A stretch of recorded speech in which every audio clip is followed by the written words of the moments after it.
Jawa Tengah merupakan salah satu provinsi dengan destinasi wisata yang beragam, meliputi Nusa, Tirta, dan Dirga yang pesonanya tersebar di setiap kabupaten.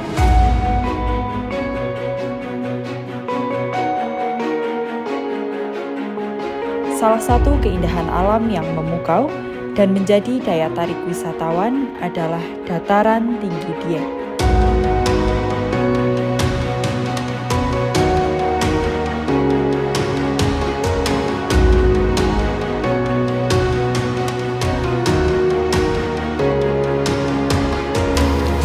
Dengan banyaknya kunjungan wisatawan, angka kenaikan sampah pada tiap minggunya pun terus meningkat.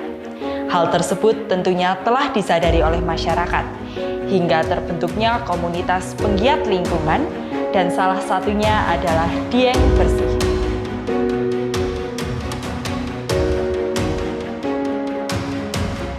Permasalahan sampah selalu muncul di setiap destinasi wisata, bukan hanya di dataran tinggi Dieng.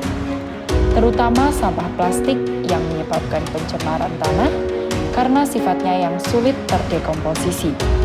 Plastik membutuhkan waktu 10 hingga 20 tahun untuk dapat terurai secara alami.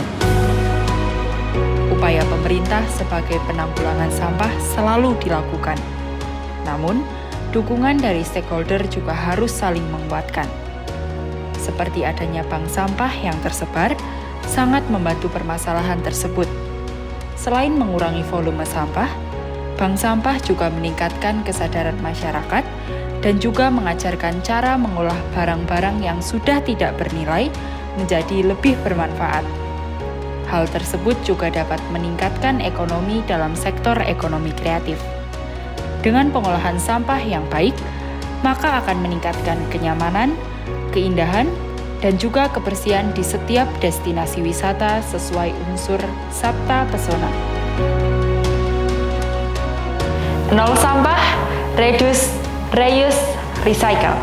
Saya Lintang Kaisa, berusia 17 tahun, finalis Putra Putri Pariwisata Jawa Tengah tahun 2023 dari Kabupaten Wonosobo.